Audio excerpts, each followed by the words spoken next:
안녕하세요. 한길책박물관 관장 박관순입니다.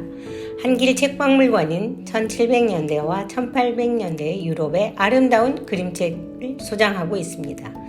금속 활자를 발명한 구텐베르크가 펴낸 42행 성서와 영국의 토털 아티스트인 윌리엄 모레스가 펴낸 초소 이야기 등 53종 66권, 그리고 그림책의 아버지라고 할 수 있는 랜돌프 칼데콧과 당시에 케이트 그린어웨이, 에드워드 리어 등의 사파가 그려진 그림책들, 또 프랑스의 화가이며 또 사파가인 구스타프 도레가 그린 라퐁텐 우화집 등 재미있고 아름다운 책들이 소장되어 있습니다. 2020년 올해에는 코로나19로 인해서 박물관을 직접 방문하지 못하고 이렇게 인터넷으로 여러분을 만나게 되었습니다. 하지만 우리 박물관에는 영국에서 1857년에 나온 로버트 스탁이 그린 식물 도감과 함께 또 우리 가까이에 있는 공릉천과 주변의 식물들을 전시하고 나만의 2021년도 자연 생태 달력을 만들어보는 즐거운 체험 활동을 준비했습니다. 여러분, 처음 하는 비대면 수업을 즐기고 나만의 보물인 아름다운 달력을 꾸미면서 즐거운 추억을 만들기를 바랍니다. 감사합니다.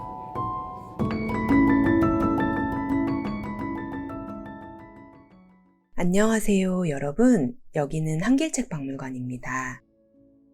저희 박물관 앞에는 작은 오솔길이 있어요. 이곳에는 작고 소중한 생명체들이 살고 있어요.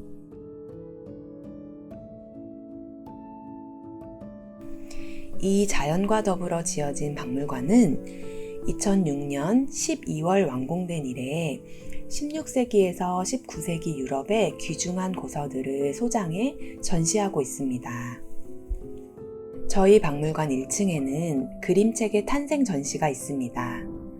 19세기 영국에서 산업혁명이 시작되었는데 이는 땅과 사람의 노동의 산물인 농업사회에서 생산자와 소비자가 뚜렷하게 분리된 공업중심 사회로 변화한 것을 뜻합니다.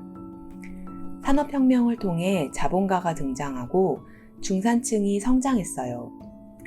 자본가들은 벌어들인 돈으로 호화주택을 짓고 편안한 생활을 누렸지만 공장에서 일하는 사람들은 하루에 12시간에서 14시간 이상을 일해야 했어요. 이러한 공장들 중에는 인쇄소와 출판사도 있었답니다. 이들의 발전으로 책이 대량 생산되면서 일반인들에게 책이 보급되기 시작했는데요. 앞으로 소개할 3명의 작가들은 이러한 산업혁명 시대에 그림책이 일반화되면서 탄생한 대표적인 작가들이에요. 첫째로 케이트 그린어웨이는 영국에서 유명한 조판사의 딸로 태어난 여류 작가로서 부드럽고 섬세한 필지의 그림을 그려 런던에서 큰 성공을 이뤘습니다. 언더 더 윈도우는 영국의 유명한 인쇄업자 에드먼드 에번스의 조언을 받아 출간한 그녀의 첫 번째 책이자 대표작입니다. 이 책을 통해 케이트는 문학적인 소질과 화가로서의 재능을 널리 인정받게 됩니다. 또한 그녀의 그림이 수록된 달력은 당시 영국에서 9만 부 이상 팔리는 대성공을 거두었습니다. 그녀의 그림 속 어린이들이 주체적이며 독립적으로 묘사된 점은 그녀만이 지닌 재치 있는 능력입니다. 그녀가 그림과 더불어 쓴 글들은 그 시대 사회상을 풍자했고 아이들이 노는 장면이나 풍경을 약간은 신비로운 느낌으로 써내려갔어요. 영어로 쓰여진 이 글들을 여러분들이 읽을 수 있다면 조금 더 흥미롭게 다가올 거예요. 그 외에도 칼데콧 등의 작가들은 지금까지 미국에 그의 이름을 딴 대표적인 상이 있을 정도로 유명합니다. 사물을 의인화하기도 하고 장화시는 고양이라는 이야기의 그림을 처음 그리기도 했습니다. 이처럼 이 시대에는 다양한 그림책이 발달했고 지금까지도 그 책들은 존재하고 있습니다.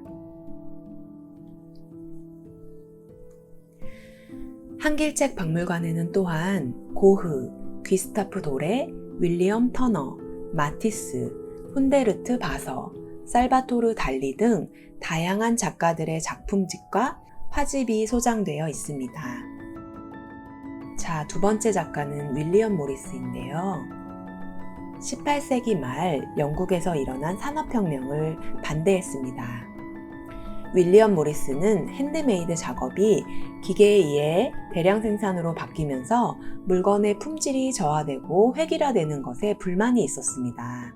영국 출신의 화가이자 공예가 건축가인 윌리엄 모리스는 이러한 대량 생산에 반발해서 미술 공예 운동을 일으켰습니다.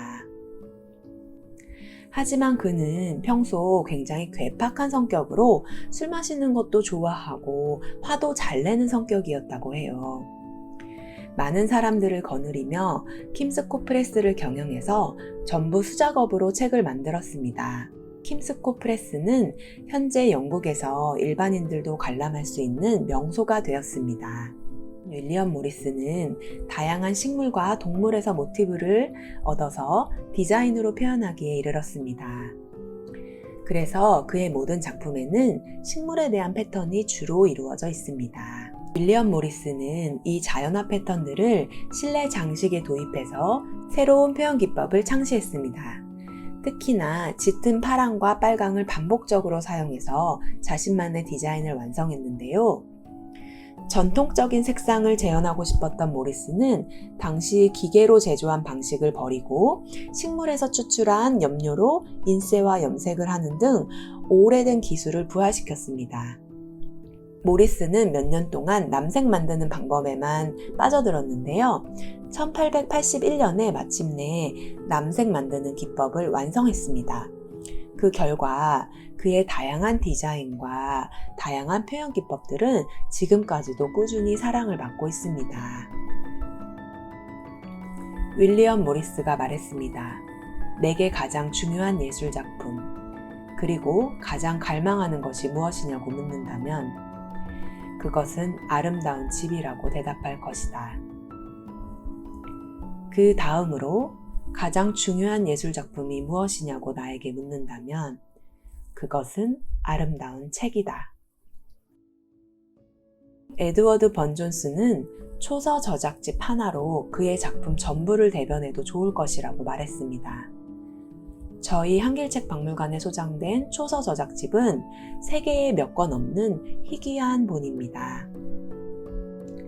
윌리엄 모리스는 또한 사파는 다른 장식이나 활자와 우연한 관계를 맺어서는 안 되며 본질적으로 예술적인 관계를 맺어야 한다고 말했습니다. 그의 예술관이 가장 잘 들여다 보이는 문장이죠. 그의 책은 모두 주문 제작을 받아 핸드메이드 작업을 거쳐서 긴 시간 정성을 들여 만들어졌습니다. 이 작은 책 또한 손으로 직접 한 땀 한 땀 만들어낸 귀중한 책이죠. 희망은 오로지 우리의 안에, 그리고 문학과 예술의 세계 안에 있다. 윌리엄 모리스가 말했습니다. 영국에는 식물학자 로버트 맥킨지 스탁이 있고 그가 그린 다양한 식물 도감이 있습니다. 세 번째 작가인 로버트 맥킨지 스탁이 그린 책들은 그림책에 관한 입문서, 식물성 세계로부터의 강의, 들판의 허브 식물이라는 것들이 있는데요. 스탁의 손으로 채색한 31개의 도판이 들어있습니다. 이 도판들은 여러 가지 식물과 채소의 특징을 알려주는 유익한 그림책입니다. 왕립물리학회의 회원이자 식물학자 로버트 맥킨지 스탁은 1854년 영국 이끼의 역사를 썼습니다. 이 책에는 봄, 여름, 가을, 겨울의 꽃, 부엌 채소와 뿌리, 가정 경제와 예술에 유용한 식물, 잡초나 밭의 식물, 곡물, 독성식물과 과일 등의 다양한 것들이 수록되어 있습니다.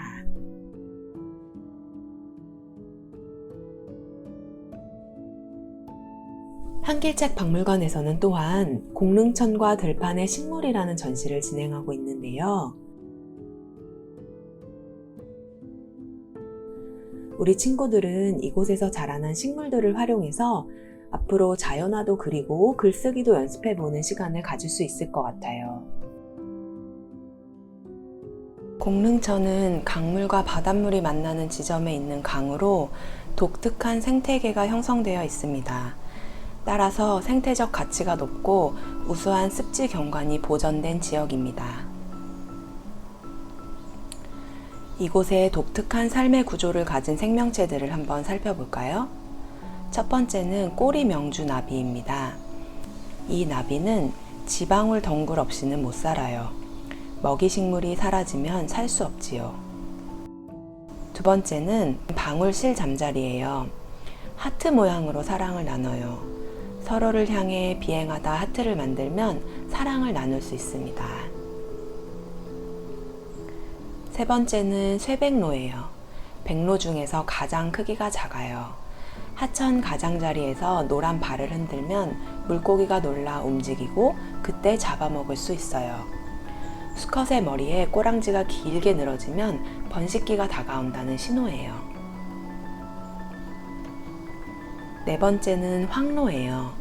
한국에서 개체수가 아직은 좀 적어요. 논바닥에서 지렁이를 따라다니며 잡아먹어요. 뒷목과 앞가슴에 등황색 털이 자라나면 번식기가 왔다는 신호예요. 다섯 번째는 노랑부리 저어새인데요. 천연기념물이자 멸종위기 2급인 보호종이에요. 주걱을 닮은 노랗고 넓은 부리로 뻘을 휘휘 저으며 먹이를 찾아요. 그 뒤를 기러기들이 따라다니며 먹이를 먹어요. 서로 도우며 살아가는 모습이지요. 여섯 번째는 민물 가마우지예요. 잠수를 잘하는 가마우지는 털에 기름이 없어서 물에 쉽게 젖어요. 그래서 물에서 나오면 볕이 좋은 바위나 나뭇가지에 앉아서 날개를 털고 깃을 말려요. 원래는 겨울에 찾아오는 철새인데 여름에도 한국에서 보이는 걸 보면 텃새로 변해가고 있는 것 같아요. 사람들은 이곳에서 생태를 관찰하고 탐방하곤 해요.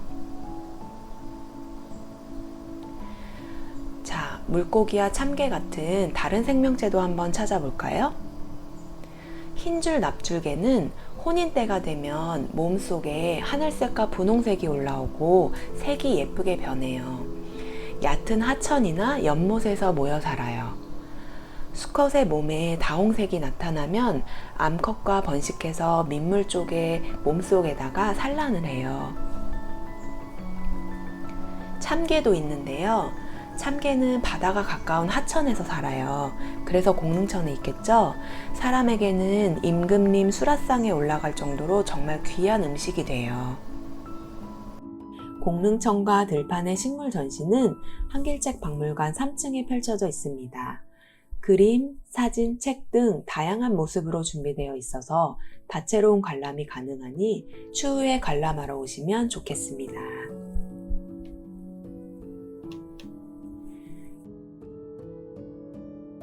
해바라기 얼굴, 윤동주. 누나의 얼굴은 해바라기 얼굴. 해가 금방 뜨자 일터에 간다. 해바라기 얼굴은 누나의 얼굴. 얼굴이 수거들어 집으로 온다.